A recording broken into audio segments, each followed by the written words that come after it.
Bonsoir à tous, bienvenue dans l'actualité de ce mercredi 5 juillet 2023, éducation.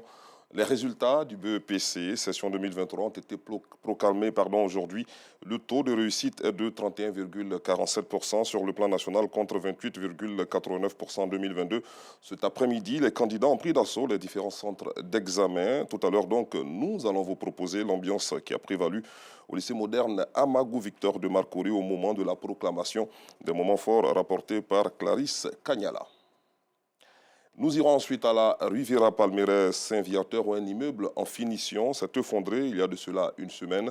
Un effondrement qui a causé la mort de plus de 7 personnes. Quel est donc l'état d'esprit des riverains suite à ce drame? Le constat de Yacouba Koulibaly commenté par Clément Boko dans notre édition de 19h30. Dans l'actualité nationale également, une usine clandestine de fabrication de cigarettes contrefaites a été découverte dans la commune d'Abobo, dans le nord d'Abidjan. Elle a été démantelée par la gendarmerie nationale en collaboration avec les services de répression des fraudes du ministère en charge du commerce. Depuis quelques années, le gouvernement ivoirien a renforcé son dispositif de lutte contre la fraude afin de traquer les hors-la-loi.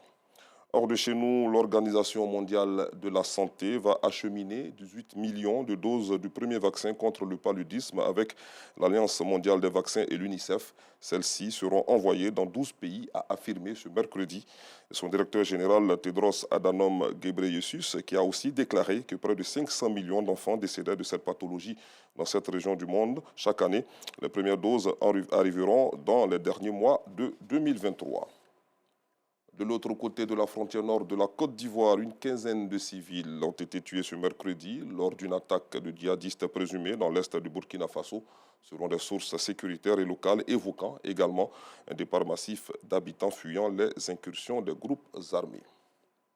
Fin de ce flash, je vous retrouve à 19h30.